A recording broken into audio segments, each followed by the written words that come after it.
দেশ ও দশ তথা সমগ্র বিশ্বের মঙ্গল কামনায় আজ বুধবার সকালেই বাঁকুড়া দেশের দুর্গাপুর শ্যাম মন্দিরের উদ্দেশ্যে নিশান যাত্রা শুরু করলেন বাঁকুড়া শহরের মারওয়াড়ি সম্প্রদায়ের মানুষরা।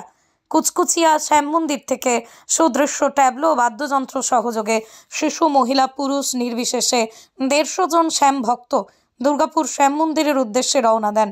নিশান যাত্রীরা জানিয়েছেন, কুচকুচিয়া মন্দির থেকে নিশান যাত্রা শুরু হয়ে শহরের ব্যাপারীহাট শ্যাম মন্দির, স্টেশন রোড শ্যাম দরবার হয়ে নতুনগঞ্জ, রাজতলা, রানীগঞ্জ মোড়, কেশিয়ালকোল, হেভির মোড় ধরে বড়জোড়ায় পৌঁছে সেখানেই রাত্রিবাস করা হবে। তারপরই আগামীকাল সকালেই সেখান থেকে রওনা হয়ে বিকেলে দুর্গাপুর ধামে পৌঁছে প্রভু শ্যামজিউকে নিশান অর্পণ করা হবে, ভজন কীর্তন করা হবে। এবছর দ্বিতীয়তম বর্ষে আবারও একবার বিশ্ববাসীর মঙ্গল কামনা করে তারা এই নিশান যাত্রা করছেন।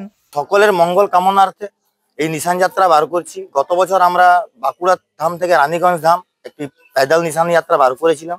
এবছর এটা আমাদের দ্বিতীয় বর্ষ। আমরা এবছর বাঁকুড়া ধাম থেকে দুর্গাপুর ধামের উদ্দেশ্যে প্রায় 150 নিশান যাত্রী নিয়ে এই নিশান যাত্রা বার করছি। এই নিশান যাত্রা গোটা বিশ্বের কল্যাণের জন্য সকলের এবং আমাদের শ্যাম বাবার প্রচার।